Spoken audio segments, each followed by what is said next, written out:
KP college of arts and science की YouTube class में आप सभी का स्वागत है।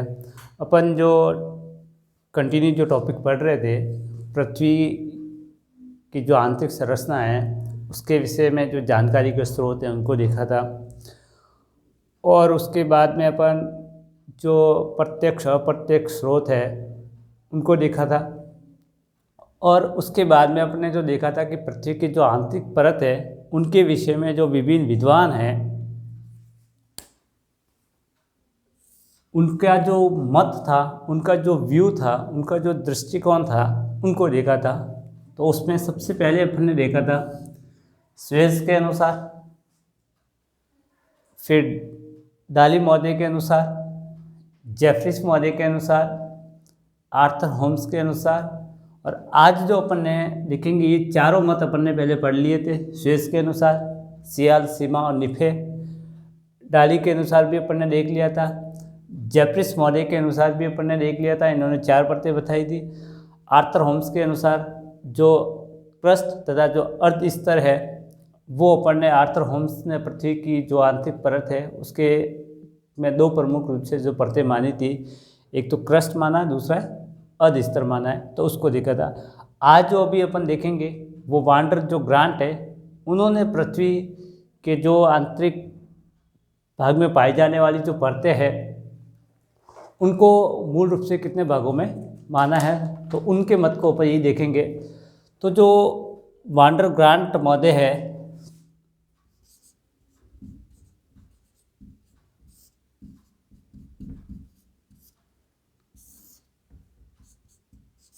उसके अनुसार अभी अपन जो मत है वो देखेंगे। वांडर ग्रांट है उनका जो पृथ्वी की आंतरिक परतें उनके विषय में जो उनका मत है, उनका जो व्यू है उसको देखेंगे।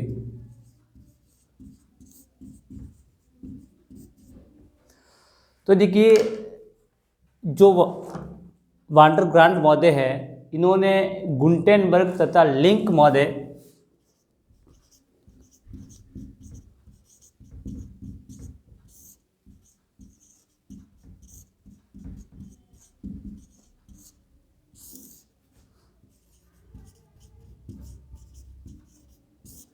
गुटेनबर्ग तथा जो लिंक महोदय है उनके आधार पर इन्होंने जो पृथ्वी की के आंतरिक भाग में 4 परतें मानी है। इन दोनों के अगर दृष्टिकोण को शामिल करके वांडर ग्रांट ने जो पृथ्वी की आंतरिक परतें बताई है वो 4 परतें बताई है।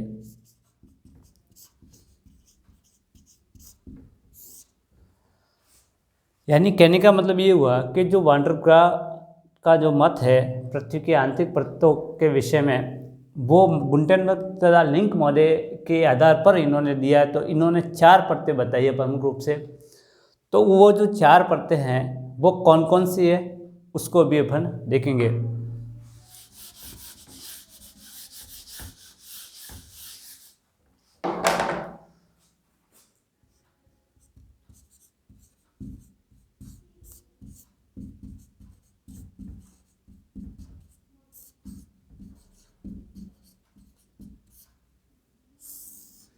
पहली परत जो वांडर ग्रांट महोदय ने गुटेनबर्ग तथा लिंक महोदय के आधार पर जो बताई है तो उसमें जो 4 परत है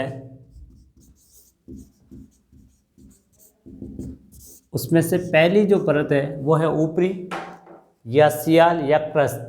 अब देखिए ये जो परत हैं इनकी जो विशेषता है, पहला है घनत्व को लेकर, यानी ये जो परत है इनका जो इन्होंने घनत्व बताया है वो 2.7 से 2.9 बताया है।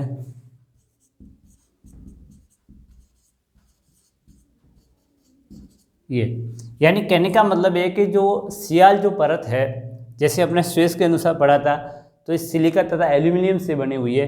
तो अगर सिलिका और एल्यूमिनियम दोनों एलिमेंट्स है वो हल्के होते हैं, इसीलिए ये जो परत है उसका जो घनत्व है, डेंसिटी है, वो क्या है, कम है। और वो कितना है, 2.7 से 2.9 है।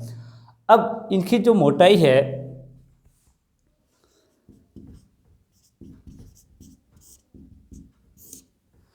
मोटाई का मतलब उनकी जो गहराई होगी, उसकी जो लेंथ होगी पृथ्वी के आंतरिक भाग में, तो अगर अपन देखते हैं कि महाद्वीप और महासागरों की अगर बात करते हैं क्योंकि दो प्रमुख रूप से इस पृथ्वी के ऊपर जो भू आकृतियाँ हैं वो महाद्वीप और महासागर है। तो अगर महाद्वीपों की बात की जाएगी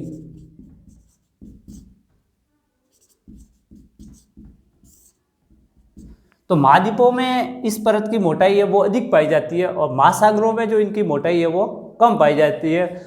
तो महाद्वीपों की अगर बात की जाएगी तो वो 60 किलोमीटर तक पाई जाती है, यानी जो ऊपरी परपटी है, क्रस्ट है, वहाँ से लगाकर 60 किलोमीटर का जो दायरा है वो महाद्वीपों में, और वो 60 किलोमीटर तक पाया जाता है इस ऊपरी या सियाल परत का वांडर ग्रांट महोदय के अनुसार। और महासागरों की अगर बात की जाएगी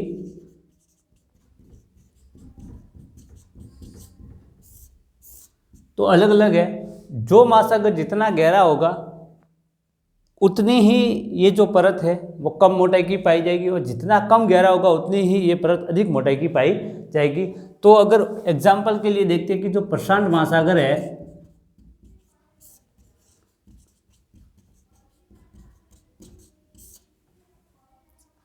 इसमें ये सिर्फ 10 किलोमीटर पाई जाती हैं, क्योंकि अपन देखते हैं दुनिया का सबसे गहरा सागर है और सबसे गहरा जो एरिया है मैरियाना ट्रेंच वो इसी प्रशांत महासागर में पाया जाता है, इसलिए इसकी जो मोटाई है वो कितनी है 10 किलोमीटर। और अंड महासागर की बात करते हैं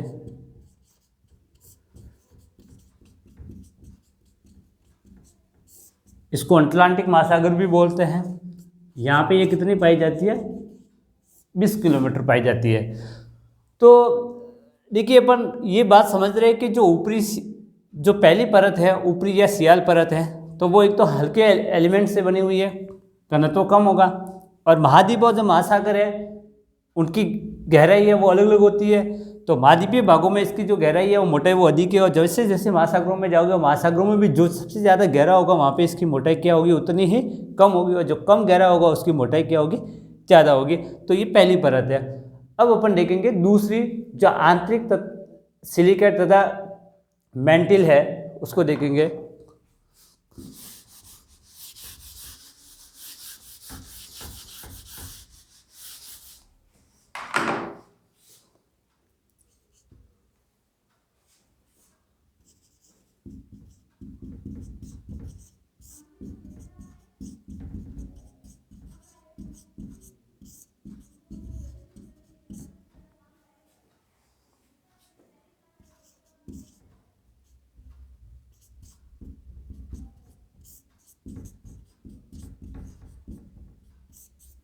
ये दूसरी परत है। अब देखिए जो आंतरिक सिलिकेट तथा जो मेंटल है, मेंटिल की जो है परत वो दूसरी परत है वांडर ग्रांट महोदय के अनुसार पृथ्वी के आंतरिक भाग में। इसका जो घनत्व है वो 3.1 से 4.7 है, यानी ये जो परत है वो थोड़े भारी पदार्थों से बनी हुई है, इसलिए इसका जो घनत्व है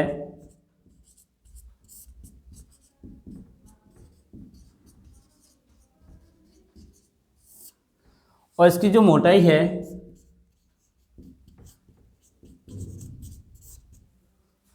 वो अपने महाद्वीपों की जो मोटाई पड़ी थी पहली वाली परत में वो 60 किलोमीटर पड़ी थी। तो 60 किलोमीटर से लगाकर 1140 किलोमीटर तक ये परत है वो पाई जाती है। तो देखिए जैसे जैसे अपन पृथ्वी के आंतरिक भाग में जाओगे वहाँ उतने ही भारी एलिमेंट्स पाए जाएंगे, और जितने भारी पदार्थ पाए जाएंगे जिस भाग के अंदर पृथ्वी के आंतरिक भाग में उसका घनत्व तो उतना ही क्या होता जाएगा ज़्यादा होता जाएगा, और जो उसकी गहराई है वो भी लगातार क्या होती जाएगी बढ़ती जाएगी। तो ये दूसरे प्रकार की परतें थी, उसका क्या नाम था आंतरिक सिलिकेट तथा मेंटिल। अब है तीसरी है सिलिकेट तथा मिश्रित धातुओं की परत। अब सिलिकेट है और मिश्रित धातु, तो ऑब्वियसली अपन देखेंगे कि मिश्रित धातु है, अलग अलग धातु मिलकर बनी है तो उसका घनत्व है वो ज़्यादा होगा। और इसका जो घनत्व पाया जाता है जो तीसरी वाली परत है सिलिकेट तथा मिश्रित धातु की परत वो 4.7 से लगाकर 5 पाया जाता है। अब इसका जो मोटाई है वो 1140 किलोमीटर से लगाकर 2900 किलोमीटर की गहराई तक का जो दायरा होगा आंतरिक भाग में वो तीसरे प्रकार की परत के अंतर्गत गिना जाएगा, जो अभी अपन देखेंगे।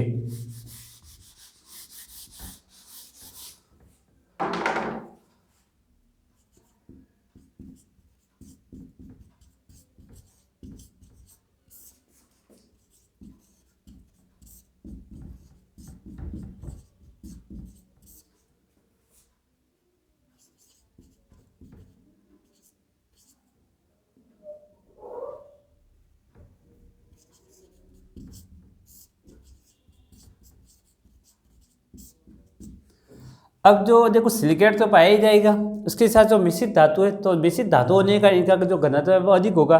तो इस परत के अगर घनत्व की बात की जाएगी तीसरे वाली की, तो उसका जो घनत्व है 4.7 से 5 GCM तक पाया जाता है, ग्राम घन सेंटीमीटर तक पाया जाएगा। और इसकी जो मोटाई है वो 1140 किलोमीटर से लगाकर 2900 किलोमीटर तक पाई जाती है इस तीसरी वाली परत की। अब जो चौथी परत आती है वो धातु केंद्र होगा, जिसको अपन कोर बोलते हैं।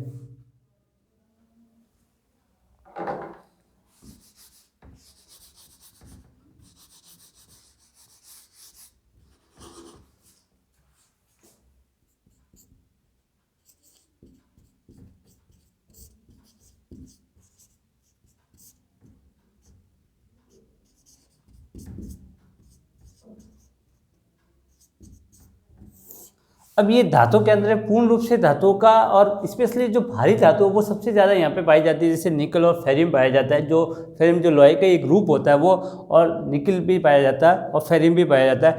अब ऐसे अगर भारी धातु पाई जाएगी तो ऑब्वियसली ये जो परत होगी वो पृथ्वी के सबसे गहराई वाले भाग में पाई जाएगी। और दूसरी इसकी विशेषता होगी कि इसका घनत्व उतना ही ज़्यादा होगा। अगर इस परत की अगर बात की जाएगी पृथ्वी के आंतरिक भाग में वांडर ग्रांट के अनुसार, तो इसका जो घनत्व इन्होंने बताया वो 11 बताया। कितना बताया? ये। और इसकी जो गहराई होगी वो 2900 किलोमीटर से लगाकर जो पृथ्वी का जो आंतरिक छोर है, जो केंद्र है, 6371 किलोमीटर पाया जाएगा। यानी ये जो परत है इसका घनत्व तो 11 है,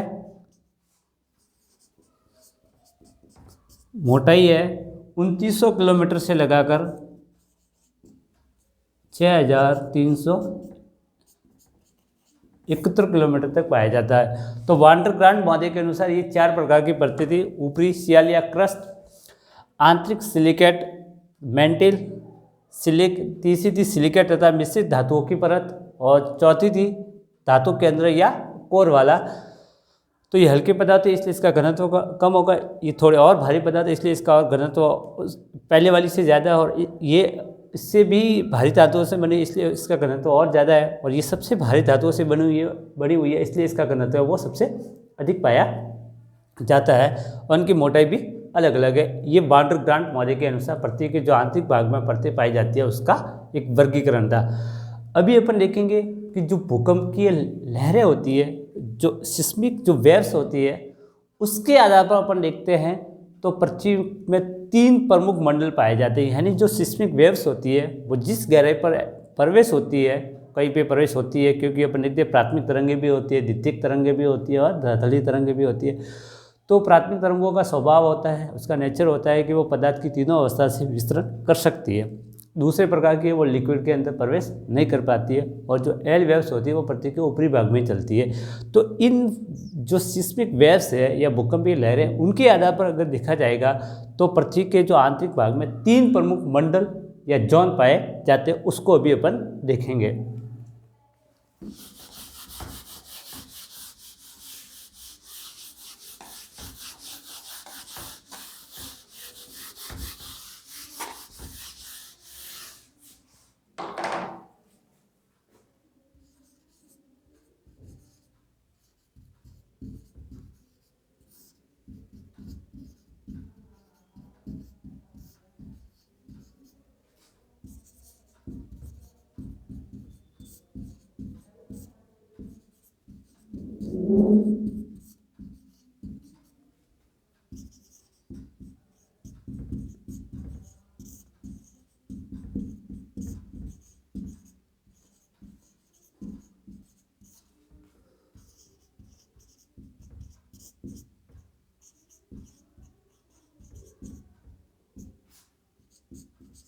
अब ये जो वेव्स होती है, जो सिस्मिक वेव, उसके आधार पर पृथ्वी के आंतरिक भाग में 3 मंडल माने गए हैं। और ये जो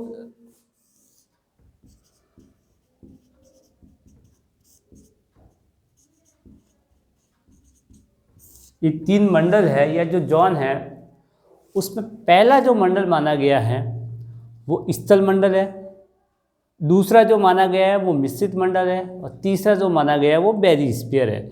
यानी पहला लिथोस्फीयर, दूसरा पायरोस्फीयर और तीसरा है बेरिस्फीयर। तो अब ये जो 3 मंडल है, पहला है स्थल मंडल,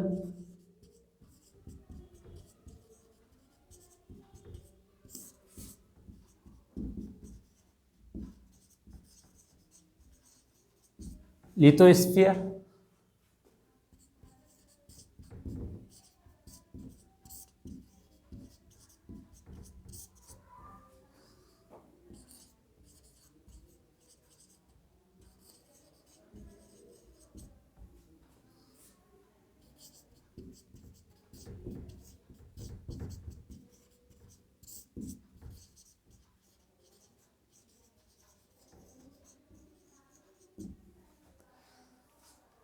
तो ये जो 3 मंडल है, लिथोस्फीयर है, स्थल मंडल है लिथोस्फीयर, स्थल मंडल लिथोस्फीयर, मिश्रित मंडल है पायरोस्फीयर, और जो बेरिस्फीयर है वो। अब ये जो तीनों मंडल है जो भूकंपीय लहरों के आधार पर पृथ्वी के आंतरिक भाग में पाए जाते हैं, तो इन तीनों जो ये जॉन है इनके अपने अपने विशेषता भी है, और विशेषता का मतलब यही है इनका घनत्व तो अलग है। इसका जो संरचना जो चट्टान पाई जाती है इस मंडल के अंदर, इसमें और इसमें, तीनों में अलग अलग प्रकार की पाई जाती है। इसीलिए अपन देखते हैं कि जो भूकंपीय तरंग है वो एक मंडल से दूसरे मंडल और दूसरे से तीसरे मंडल में जब गमन करती है तो उनका जो स्वभाव होता है, उनका जो नेचर है, और उसके अनुसार उसमें क्या होता है, बदलाव होता है। और वो बदलाव के आधार पर ही पृथ्वी के आंतरिक भाग में अपन देखते हैं कि ये जो 3 प्रकार के वो मंडल पाए जाते हैं। तो पहले अपन जो बात करेंगे वो लिथोस्फीयर की बात करेंगे, स्थल मंडल की। अब देखिए इसका जो घनत्व है उसका घनत्व सबसे कम पाया जाएगा। पहले अभी अपन बात करेंगे लिथोस्फीयर की।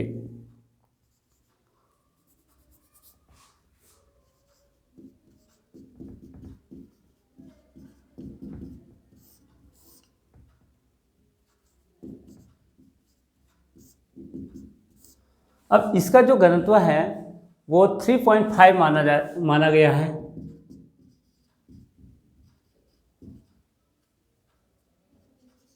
ये क्योंकि ये एक प्रकार से हल्के पदार्थों से, अब हल्की किसके मुकाबले में, इन दोनों के मुकाबले में ये जो मंडल है इसके अंदर हल्के पदार्थ अधिक पाए जाते हैं, जो लो जो एलिमेंट्स होते हैं उनकी प्रधानता, इसलिए इसका जो घनत्व है वो कम पाया जाएगा। इस मंडल की अगर मोटाई की बात की जाएगी तो वो 100 किलोमीटर तक मानी गई है। यानी लिथोस्फीयर है उसकी एक विशेषता तो है कि इसका जो घनत्व है वो 3.5 है। दूसरा है कि इसकी जो मोटाई है, जैसे अपन इस भाग की बात की जाएगी, ये 3 मंडल है, तो ये जो परत है, ये जो मंडल है, जॉन है, उसको अपन मानते हैं लिथोस्फीयर। तो इसकी जो मोटाई है यहाँ से लगा कर यहाँ तक, तो ये 100 किलोमीटर का दायरा होगा। कितना होगा? 100। अब तीसरी जो इसकी इंपॉर्टेंट जो विशेषता है कि इसकी जो संरचना है, यानी जो इसका निर्माण हुआ है वो कौन कौन से सेलों से हुआ है, कौन कौन से चट्टानों से हुआ है। तो देखिए ये जो स्थल मंडल अपन देखते हैं, वैसे भी कहते हैं जो स्थल मंडल, इसके अंदर जो ग्रेनाइट जो सेल होती है उसकी जो प्रधानता है वो अधिक पाई जाती है। तो ग्रेनाइट सेलों की तो प्रधानता है ही है। इसके अलावा जो सिलिका तथा जो एल्यूमिनियम है, जो अभी स्विस के अनुसार आपने पढ़ा था कि जो पहली परत है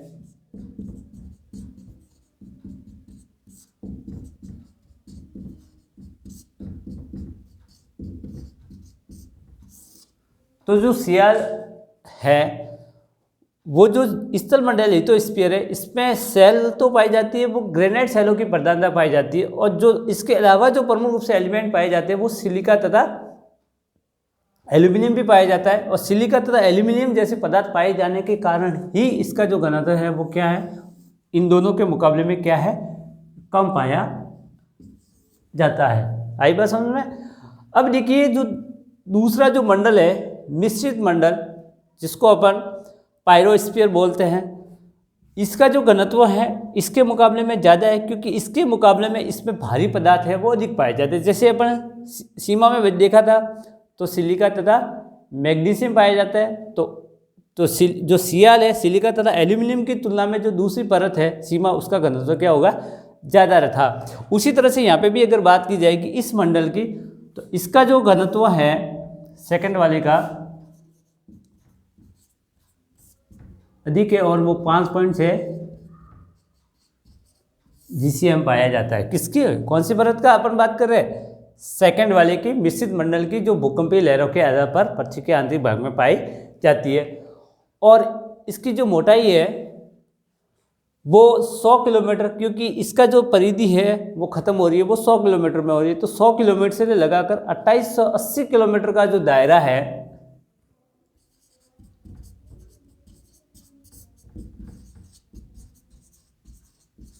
आप इसको यूं भी मान सकते हैं कि लगभग 2900 किलोमीटर का जो दायरा है, वहाँ तक इस मिश्रित मंडल की है जो मोटाई है वो मानी गई है।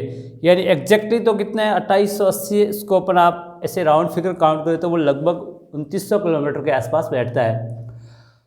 इसकी जो रचना हुई है, जैसी इस रचना पाई जाती है, तो ये जो मंडल है उसमें ग्रेनाइट पाई जाती है,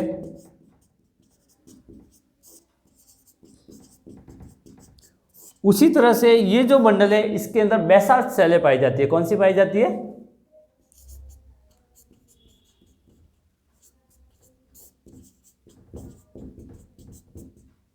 ये।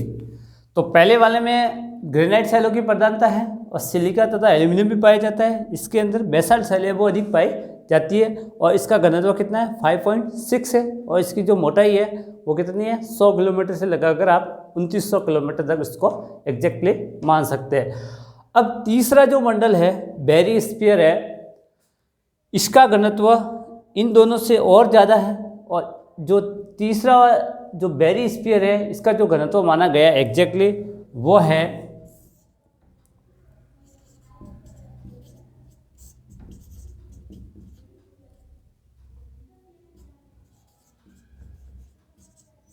8 से लगाकर 11 माना गया। कितना माना गया, वैसे भी अपन देखें पृथ्वी का जो सबसे अधिक घनत्व है वो जो कोर है वहीं पे है और वो 11 है, और वो 8 से लगाकर 11 तक माना गया है इस सिस्मिक वेव के आधार पर। अब इनकी जो मोटाई है इस परत की, बैरिस्फीयर की, तो वो 2900 किलोमीटर से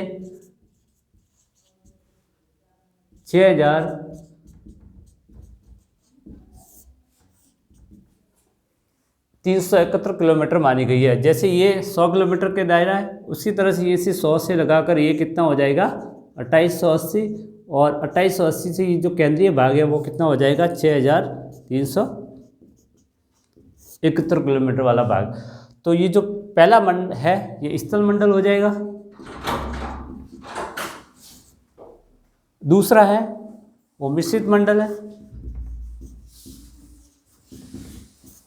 तीसरा है वो बैरिस्फीयर हो जाएगा ये वाला।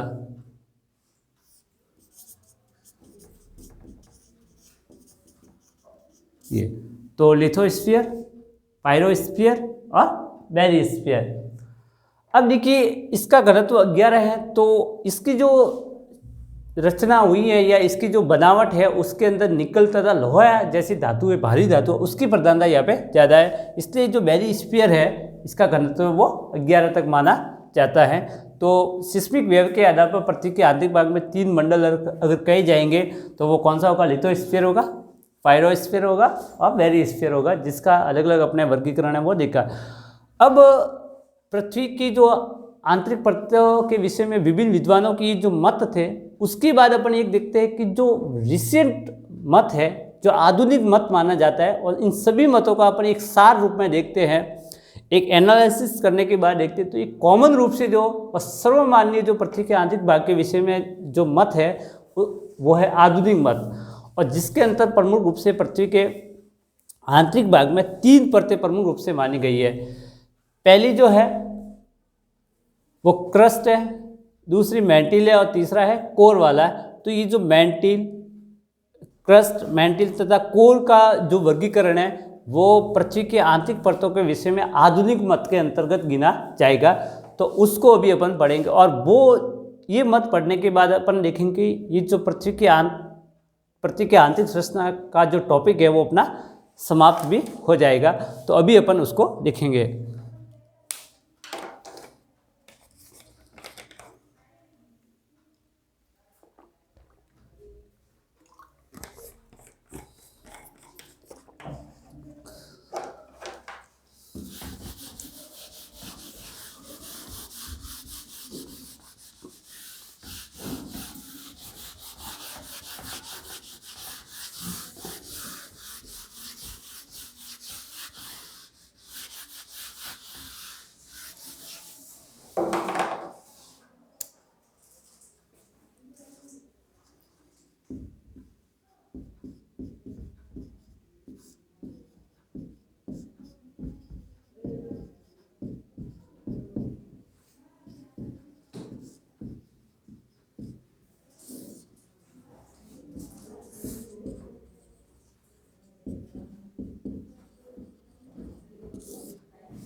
ये जो रिसेंट व्यूज़ है, आधुनिक जो मत है पृथ्वी की आंतरिक भाग को लेकर, तो देखिए जो पृथ्वी का जो आंतरिक भाग है उसका के अंतर्गत जो अभिनव मत है, रिसेंट जो व्यूज़ है, उसके आधार पर अपन 3 परत मान सकते हैं। इस मत के आधार पर पृथ्वी के आंतरिक भाग में 3 परतें हैं।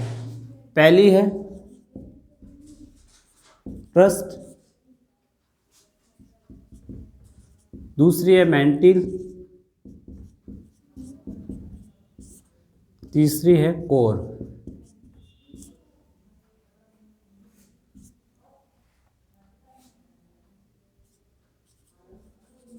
क्रस्ट,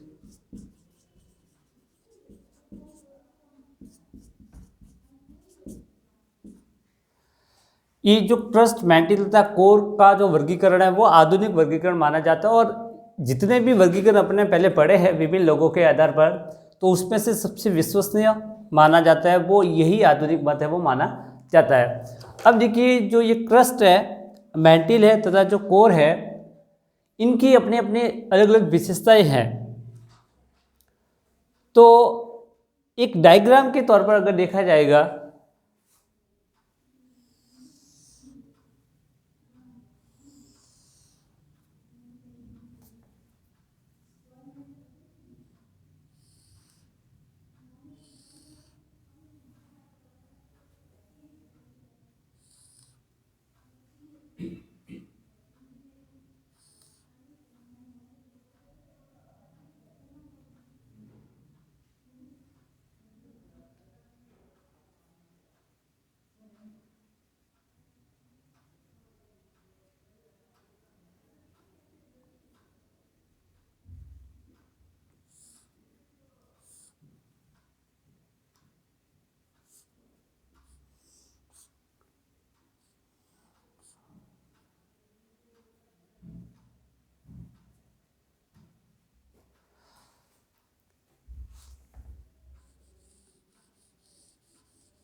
तो देखिए ये जो भाग है 0 किलोमीटर से लगाकर 30 किलोमीटर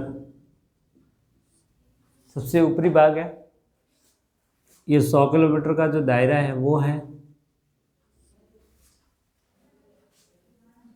200 किलोमीटर।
अब देखिए ये जो डायग्राम है उसके माध्यम से अगर इस आधुनिक मत को अगर समझने की कोशिश करते हैं तो देखिए जो 0 से 30 किलोमीटर का जो दायरा है सबसे ऊपर वाला ये भाग, इसको अपन क्रस्ट बोलते हैं। क्या बोलते हैं? क्रस्ट। एक प्रकार की हिंदी के अंदर भूपर्पटी जिसको बोलते हैं, ठीक है ना। अब ये जो 0 से 30 किलोमीटर को जो दायरा है वो बहुत ही हल्के पदार्थ, एक प्रकार का जो अवसाद वगैरह होता है, जब नदियाँ वगैरह बहती है तो अपने साथ कंकड़ पत्थर वगैरह जो लाकर डिपॉजिट करती है, उसका निक्षेपण करती है, उससे जो बनी हुई परत है उसका घनत्व कम है और इसीलिए इसका अपन कहते हैं घनत्व वो 2.9 से 3.3 है। उसके बाद जो 100 से 200 किलोमीटर का जो दायरा है उसको अपन एस्टेनोस्फीयर बोलते हैं। एक प्रकार का हिंदी के अंदर इसको बोलते हैं तो दुर्बलता मंडल है।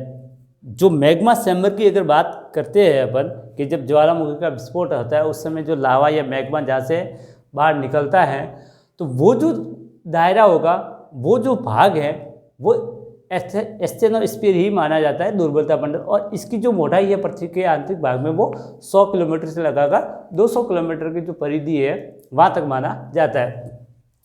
फिर आधुनिक मत के अनुसार तो दूसरी जो परत है मैंटिल वाली, क्योंकि इसके भी अपन देखो ये जितने भी परत है इन सभी के दो दो भाग है। क्रस्ट के भी दो भाग है, ऊपरी क्रस्ट और निचली क्रस्ट।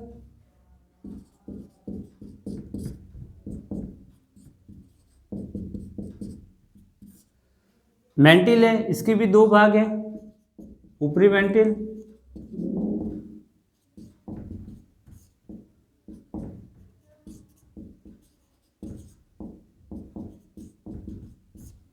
इसके भी दो भाग हैं, बाह्य कोर और आंतरिक कोर।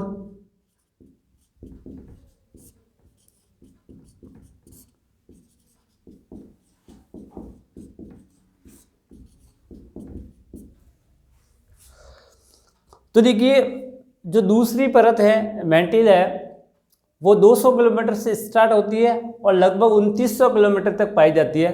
अब जो 200 किलोमीटर से लगाकर 700 किलोमीटर वाला जो दायरा है उसको अपन ऊपरी मैंटिल मानते हैं और जो 700 से 2900 किलोमीटर वाला जो दायरा है उसको अपन मानते हैं निचली मैंटिल। और जो 2900 किलोमीटर से 5150 किलोमीटर का जो दायरा है वो एक प्रकार का आउटर कोर होता है। क्या होता है? आउटर कोर होता है।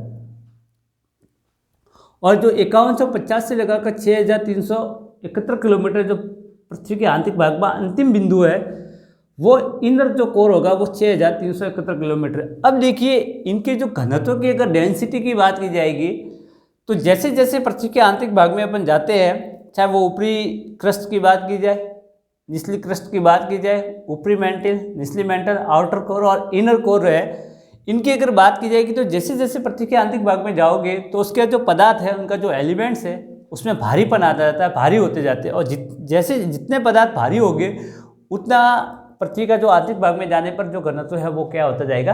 बढ़ता ही जाएगा।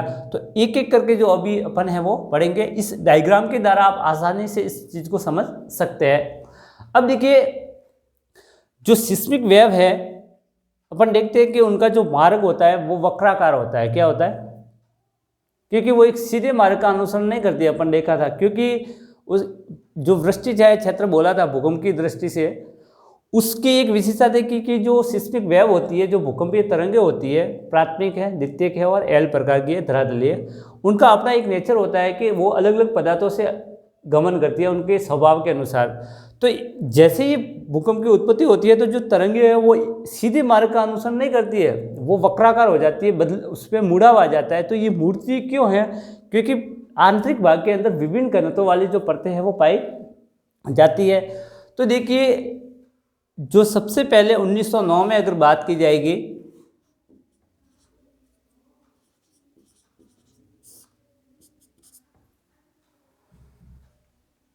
मोहराविक ने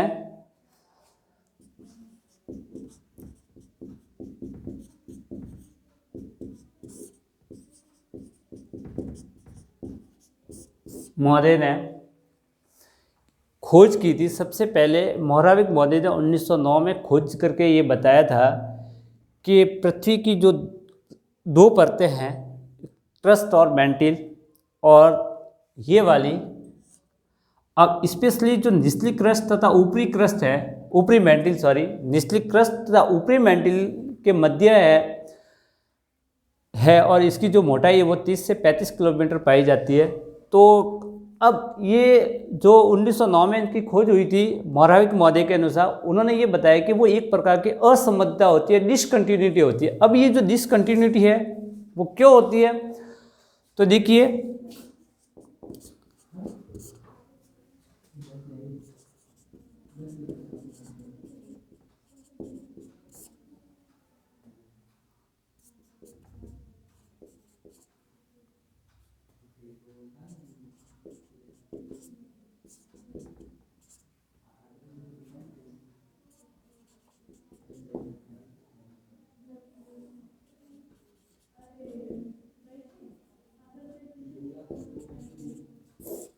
तो ये जो असमता है, मौलिक डिसकंटिन्यूटी जिसको बोलते हैं, तो कहने का मतलब ये कि ये जो मौलिक असमता है, मौलिक डिसकंटिन्यूटी है, इसकी खोज 1909 में मोराविक महोदय ने की थी। और ये जो असमता है वो क्रस्ट तथा मेंटिल के मध्य पाई जाती है।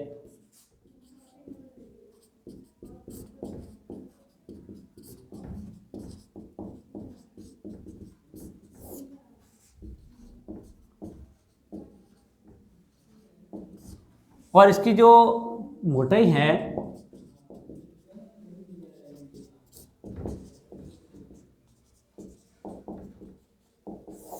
कहने का मतलब, आपको ऐसे पूछा जाता है, ऐसे सवाल आता है, कितनी बार कॉम्पिटिशन एग्जाम में इस सवाल को पूछा गया है कि मोह असमता है या मौलिक डिसकंटिन्यूटी है वो कौन कौन सी परतों के बीच में पाई जाती है, तो क्रस्ट तथा मेंटिल, और स्पेशली अपन कहते हैं निचली क्रस्ट तथा ऊपरी मेंटिल के मध्य। और वो जो दायरा है वो कितना हुआ, 30 से 35 किलोमीटर का। और मोराविक महोदय ने इसकी खोज होने का, इसको मोह असमता या मौलिक डिसकंटिन्यूटी बोलते हैं, और इसकी खोज 1909 में की गई थी। दूसरा है जो दुर्बलता मंडल है, ये एस्टेनोस्फीयर है।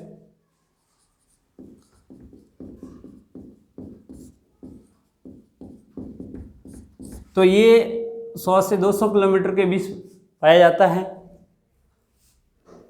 यानी दुर्बलता मंडल की अगर बात की जाएगी तो वो कितने किलोमीटर में होगा, 100 से 200 किलोमीटर के बीच में। अब जैसे मोह असमता, उसी तरह से गुंटेनबर्ग असमता होती है, गुंटेनबर्ग डिसकंटिन्यूटी है, वो कहाँ पाई जाएगी,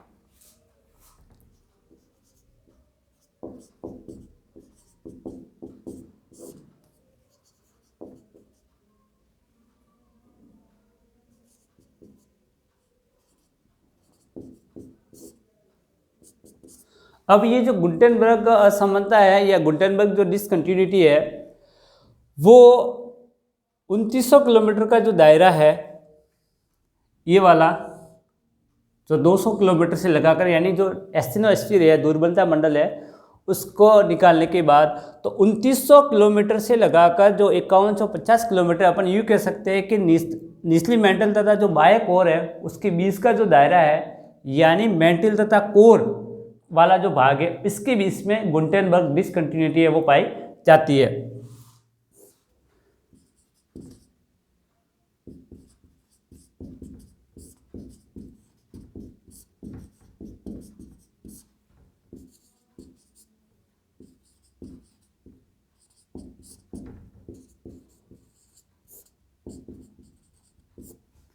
तो देखिए जो गुंटेनबर्ग डिसकंटिन्यूटी है वो मेंटिल तथा कोर के मध्य, और स्पेशली अगर कहा जाएगा तो निचली मेंटिल तथा जो बाह्य कोर है उसके बीच में, और ये 2900 किलोमीटर से लगाकर जो 5150 किलोमीटर का जो दायरा है वहाँ पे तक पाई जाती है, इसके बीच के अंदर। अब देखिए उसी तरह से एक और असमता आती है, डिसकंटिन्यूटी आती है, कॉनार्ड डिसकंटिन्यूटी जिसको बोलते हैं।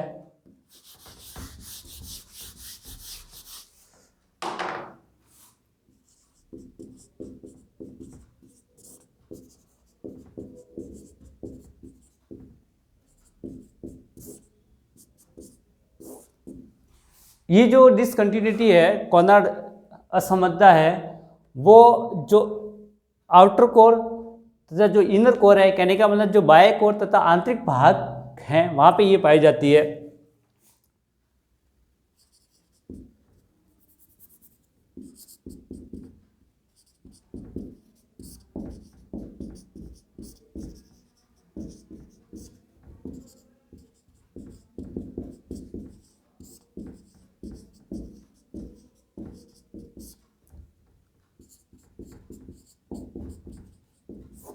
ये यानी कोनार असमता की अगर बात की जाएगी, कोनार डिसकंटिन्यूटी की, तो वो जो आउटर कोर तथा इनर कोर के बीच का जो भाग है वहाँ पे पाई जाती है और इसकी जो मोटाई है वो 5150 किलोमीटर वो मानी गई है।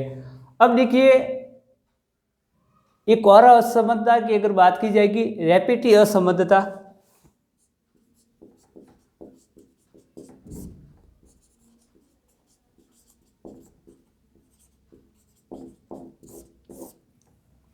ये जो ऊपरी मेंटिल तथा निचली मेंटिल है उसके बीच का जो भाग है वहाँ पे पाई जाती है रैपिटी असमता।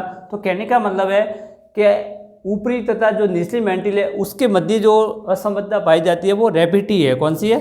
और इसका जो मोटाई है रैपिटी की वो 700 किलोमीटर है।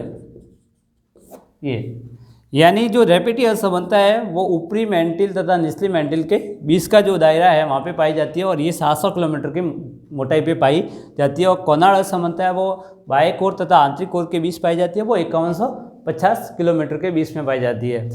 अब देखिए जो एक क्रस्ट तथा मेंटिल तथा जो कोर है इसके विषय में विस्तार से अपन जो कल जो क्लास होगी उस टाइम अपन पढ़ेंगे। और इस टॉपिक से संबंधित आपको कोई भी प्रॉब्लम होती है तो आप कॉलेज में संपर्क कर सकते हैं, वहाँ से आपको जो समाधान है वो मिल जाएगा। तब तक के लिए थैंक यू वेरी मच।